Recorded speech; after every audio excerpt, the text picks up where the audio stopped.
Baik, Assalamualaikum warahmatullahi wabarakatuh. Berjumpa kembali dengan saya dalam eh, konten kuliah hukum ya. Hari ini kita berbicara tentang dasar-dasar hukum perdata. Apa saja yang akan kita bahas? Kita lihat yang pertama adalah terkait dengan pengertian hukum perdata ya. Nah, dalam konteks pembahasan kali ini yang akan kita bahas itu adalah hukum perdata dalam arti material. Karena secara umum hukum perdata itu terbagi menjadi dua, yaitu hukum perdata material dan hukum perdata formil. Nah, hukum perdata formil ini nanti akan kita bicarakan dalam kesempatan yang lain ya. Karena hukum perdata formil itu adalah sebutan lain dari hukum acara perdata. Nah, apa itu hukum perdata material? Yaitu keseluruhan peraturan atau norma hukum yang mengatur hubungan hukum antar kepentingan perorangan. Jadi, makna dari hukum perdata material itu adalah peraturan-peraturan yang menitik beratkan kepada aturan yang mengatur tentang hubungan hukum antar kepentingan perorangan. Jadi, kepentingan pribadi atau kepentingan individu itu adalah poin penting dalam pembicaraan hukum perdata. Jadi aturan-aturan yang menitik tekankan terhadap kepentingan perorangan atau kepentingan pribadi itu tidak lain adalah studi dalam hukum perdata. Nah, bagaimana kedudukan hukum KUH perdata? Sebagaimana kita ketahui bahwa hukum perdata itu merujuk atau memiliki buku induk yang disebut dengan Kitab Undang-Undang Hukum Perdata atau KUH Per. Nah, dalam konteks negara hukum kita Indonesia, ketika Indonesia merdeka, maka Kitab Undang-Undang Hukum Perdata ini mengalami banyak sekali perubahan-perubahan. Nah, perubahan-perubahan yang ada di dalam banyak pasal yang terkandung dalam KUHP itu atau BW ya, itu dicabut oleh beberapa undang-undang, ya kan? Eh, dan dinyatakan tidak berlaku karena sudah tidak sesuai dengan konteks hukum masyarakat pada saat ini. Misalnya terkait dengan lahirnya Undang-Undang Agraria, yaitu Undang-Undang Nomor 5 Tahun 1960. Maka ketika Undang-Undang Agraria ini lahir, buku 2 KUHP, KUH Perdata maksud saya, yang mengatur tentang benda tidak bergerak, misalnya tentang bumi, air, kekayaan alam yang terkandung di dalamnya itu sudah dinyatakan tidak berlaku lagi. Misalnya juga buku 1 BW yang mengatur tentang perkawinan dan pendewasaan itu dicabut dan dinyatakan tidak berlaku ketika apa? Ketika lahir Undang-Undang Perkawinan, yaitu Undang-Undang Nomor 1 Tahun 1974. Nah, itu contoh ya yang terkait dengan beberapa pasal yang dicabut oleh undang-undang eh, eh, yang lahir setelah Indonesia itu merdeka. Apa saja sistematika dari KUH Perdata itu? Sebagaimana kita tahu bahwa KUH Perdata ini terdiri dari 4 buku. Ya. Yang pertama adalah buku pertama itu mengatur tentang orang yang mencakup hubungan hukum perorangan dan hukum keluarga. Kemudian buku yang kedua itu mengatur tentang benda yang mencakup hukum benda dan hukum waris. Kemudian yang ketiga itu mengatur tentang perikatan yang mencakup hukum harta kekayaan, tentang hak dan kewajiban. Sementara yang terakhir, buku yang keempat itu mengatur tentang pembuktian dan daluarsa yang mencakup alat-alat bukti dan akibat-akibat dari daluarsa dalam hubungan-hubungan hukum. Terkait dengan buku satu yang mengatur tentang hukum perorangan, maka itu dalam dalam KUH Perdata itu diatur seluruh segi kehidupan manusia sejak manusia itu belum lahir atau masih dalam kandungan sampai kemudian ia meninggal dunia. Jadi semua segi kehidupan manusia itu diatur dalam hukum perorangan itu. Contoh misalnya pasal 2 ayat 1 KUH Perdata. Di situ disebutkan bahwa anak yang ada dalam kandungan seorang perempuan dianggap sebagai telah dilahirkan apabila kepentingan si anak menghendaki. Artinya, berdasarkan ketentuan pasal 2 ayat 1 KUH Perdata, anak itu meskipun masih dalam kandungan ibunya, itu ketika ayahnya meninggal, itu sudah ada jaminan bahwa terhadap anak itu juga berhak untuk mendapatkan harta harta warisan. Nah, kemudian dikatakan dalam pasal 2 ayat 2 KUH Perdata, jika ia dilahirkan kemudian mati, maka ia dianggap tidak pernah ada. Jadi selama masih dalam kandungan ibunya, maka ketika ayahnya meninggal dia berhak atas harta warisan. Tetapi ketika lahir dia mati, maka dianggap tidak pernah ada. Jadi dalam konteks hukum perorangan ini, meski semua orang memiliki hak dan kewajiban, namun tidak semua orang ini bisa bertindak sendiri ketika melaksanakan hak dan kewajibannya berdasarkan ketentuan hukum. Ada beberapa orang yang dinilai tidak mampu bertindak sendiri secara hukum. Siapa itu? Yaitu orang-orang yang disebut sebagai orang yang tidak cakap hukum. Siapa mereka? Mereka itu adalah yang pertama, orang yang belum berusia 18 tahun atau belum pernah kawin. Jadi meskipun apa namanya sudah kawin, tetapi umurnya masih belum berusia 18 tahun, itu sudah dianggap cakap hukum. Karena di situ menggunakan kata atau, ya kan? Sementara orang yang belum berusia 18 tahun, ya kan, itu dianggap belum cakap hukum. Nah, jadi untuk melakukan perbuatan-perbuatan hukum, semisal perjanjian, kontrak, dan sebagainya, maka harus diwakili juga oleh orang tua atau walinya. Kemudian selanjutnya adalah orang yang berada di bawah pengawasan atau pengampuan. Siapa itu? Yaitu orang yang sakit ingatannya, sakit jiwa, orang dungu, dan lain sebagainya. Jadi ketika mereka ini mau melakukan perbuatan hukum, maka ia diwakili oleh pengampunya. Sementara yang ketiga adalah orang-orang yang dilarang oleh undang-undang untuk melakukan perbuatan hukum. Entah karena apa namanya vonis pengadilan, ya kan, dan lain sebagainya. Sehingga dia membuat dia itu dilarang melakukan perbuatan hukum oleh undang-undang.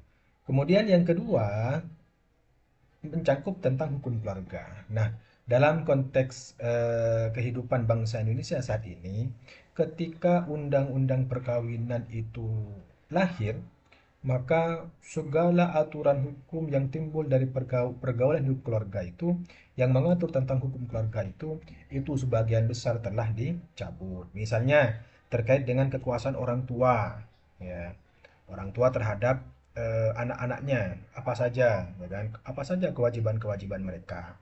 Kemudian terkait dengan perwalian, itu sudah diatur di dalam Undang-Undang Perkawinan, Undang-Undang Nomor 1 Tahun 74. Atau terkait dengan eh, apa namanya pengampuan, ya kan?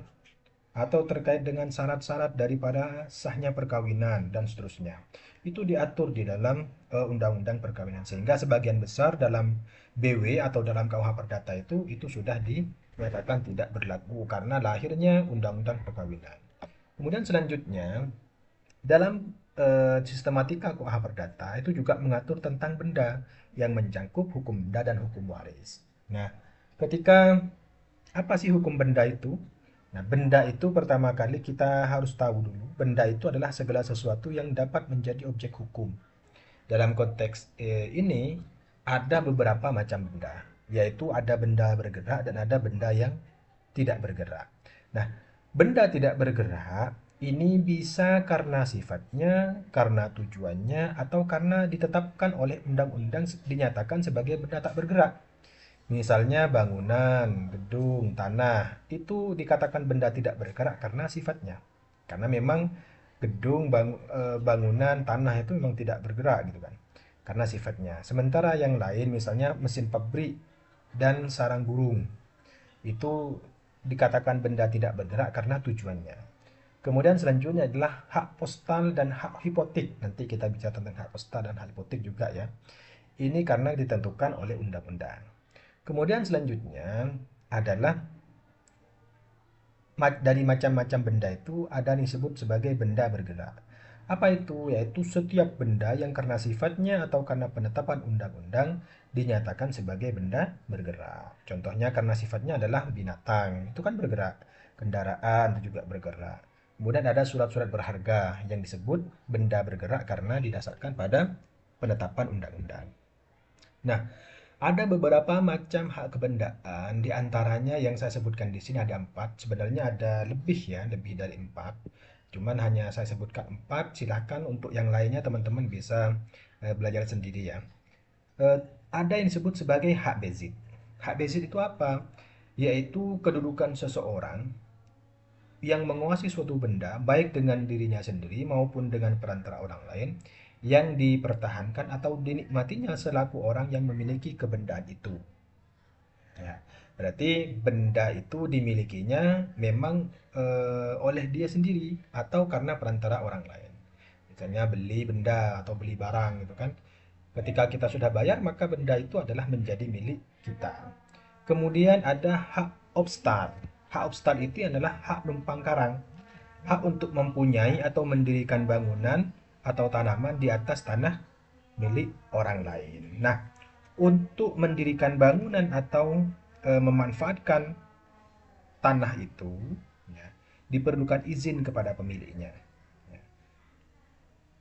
Meskipun orang itu tidak apa namanya tidak memiliki hak milik atas tanah itu, tetapi hanya memiliki hak untuk memanfaatkan. Kemudian ada hak erpah, yaitu hak usaha, hak untuk mempergunakan benda tetap kepunyaan orang lain dengan kemerdekaan penuh, seolah-olah menjadi miliknya sendiri, hanya seolah-olah ya, tapi bukan sebenarnya bukan miliknya. Ya. Dengan apa konsekuensi? Ada pembayaran uang kanon atau pah pada setiap tahun, baik berupa uang atau benda lain. Ya.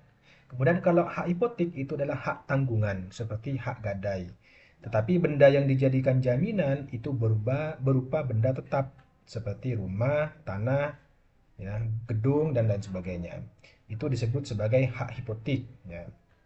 Jadi hak gadai, seperti hak gadai, tapi jaminannya adalah benda tetap. Kemudian yang selanjutnya adalah hukum perikatan. Ini diatur dalam buku 3 KUH Perdata atau BW. Apa itu hukum perikatan? Hukum perikatan itu adalah memuat masalah-masalah yang mengatur hubungan hukum antara subjek hukum satu dengan yang lainnya, khususnya apabila menimbulkan hak dan kewajiban yang terjadi akibat pemenuhan atau tidak dipenuhinya perikatan. Makanya dalam konteks ini, ketika debitur itu tidak memiliki atau tidak memenuhi atau tidak menepati perikatan atau perjanjian, itu disebut sebagai wan prestasi. Jadi objek dari perikatan itu sendiri adalah prestasi. Ya. Apa itu? Berapa macam prestasi itu? Ada beberapa macam di sini. Prestasi itu bisa berupa memberikan sesuatu, berbuat sesuatu, atau tidak berbuat sesuatu. Jadi bisa berupa tiga hal. Kalau memberikan sesuatu, itu misalnya membayar, menyerahkan bayar. Jadi orang ketika melakukan perjanjian akan membayar sekian, ternyata tidak bayar, maka itu telah melakukan yang namanya cedera janji atau one prestasi. Begitu juga dengan berbuat sesuatu, seperti memperbaiki, membongkar, dan membangun rumah. Ketika misalnya ada orang beli rumah di sebuah perumahan, kemudian rumah itu akan diselesaikan dalam jangka waktu tertentu, misalnya 3 bulan, dan ternyata setelah 3 bulan belum selesai, padahal orang yang membelinya itu sudah lunas misalnya, atau masih DP tetapi sebagian besar biayanya sudah 60% atau 70% sudah dibayarkan. Ternyata setelah 3 bulan itu masih belum selesai. Maka apa namanya pihak penyedia perumahan itu telah melakukan apa yang disebut sebagai wan prestasi. Kemudian tidak berbuat sesuatu, seperti tidak menggunakan merek dagang tertentu, tidak mendirikan bangunan, dan lain sebagainya. Padahal berdasarkan perjanjiannya, itu bangunan itu harus dibangun, ternyata tidak pernah ada. Nah, bagaimana jika terjadi wan prestasi? Maka jika debitur wan prestasi, kreditor ini memiliki beberapa opsi untuk kemungkinan melakukan yang apa yang disebut sebagai tuntutan berdasarkan pasal 1267 KUH Perdata ya. Apa yang pertama adalah pemenuhan perikatan. Jadi kreditur meminta kepada debitur untuk apa yang masih belum ia kerjakan atau belum dia lakukan atau belum dia bayar itu untuk dipenuhi. Kemudian yang kedua adalah pemenuhan perikatan dengan ganti kerugian. Boleh disertai dengan ganti kerugian. Atau hanya minta ganti kerugian saja. Atau pembatalan perjanjian timbal balik. Atau pembatalan dengan ganti kerugian. Jadi itu beberapa hal yang bisa dilakukan oleh kreditur ketika debitur itu melakukan apa yang disebut sebagai wan prestasi. Nah, kemudian selanjutnya terkait dengan buku yang keempat ya, dalam KUH Perdata. Itu mengatur tentang hukum pembuktian dan daluarsa. Nah, ada beberapa macam alat bukti yang diatur dalam KUH Perdata itu. Ada 5 yang saya sebutkan di sini. Yang pertama adalah bukti tertulis atau surat.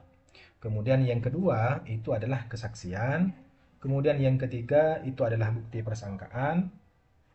Kemudian yang keempat adalah bukti pengakuan dan yang kelima adalah bukti sumpah. Nah, bukti tertulis itu adalah pembuktian yang dilakukan dengan surat-surat akte resmi dan surat-surat akte di bawah tangan. Jadi akte autentik atau underhands itu bisa digunakan ketika terjadi manifestasi. Itu didasarkan pada pasal 1866. Kemudian ada bukti kesaksian, yaitu setiap orang yang dimintai keterangannya oleh pengadilan atau lembaga peradilan untuk memberikan kesaksian atas suatu kejadian atau peristiwa tertentu yang dilihatnya atau dialaminya sendiri.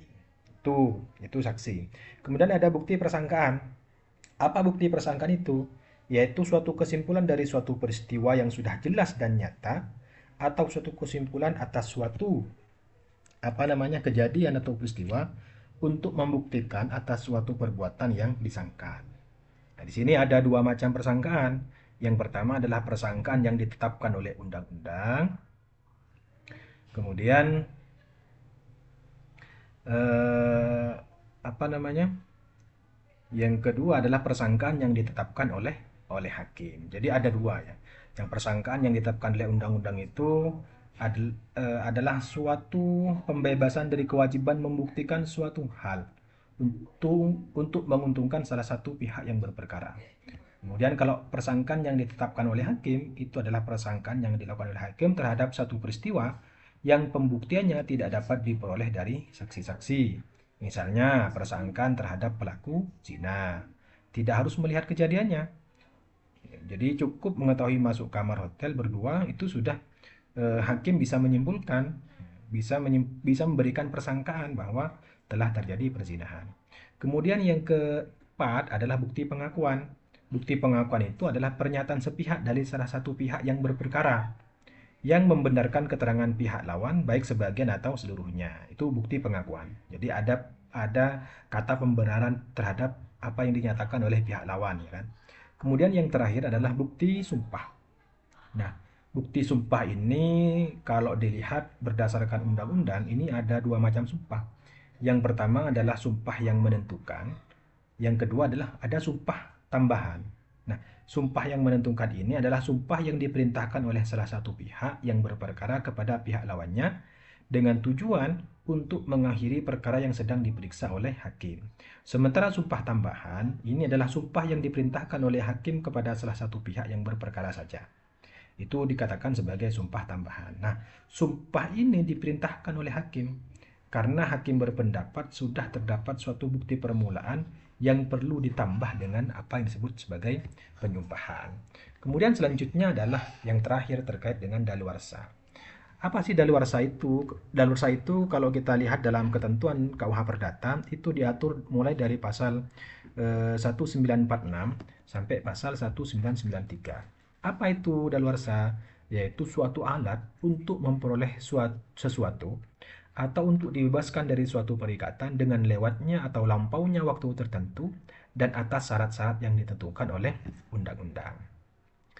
Itu adalah makna dari daluarsa. Misalnya ketika terjadi proses gadai.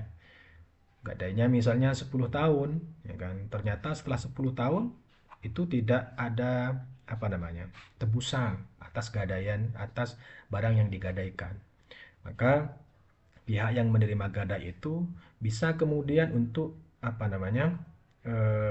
melelang misalnya ya untuk memenuhi ap- eh, apa namanya eh, sesuatu yang masih belum ditunaikan ya kan oleh orang yang menggadaikan benda atau barangnya itu.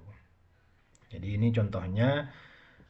Nah, itu beberapa hal yang bisa saya sampaikan terkait dengan dasar-dasar daripada hukum perdata dan saya akhiri apa yang saya sampaikan, semoga ada manfaatnya. Kurang lebihnya mohon dimaafkan. Akhirul kalam, Assalamualaikum warahmatullahi wabarakatuh.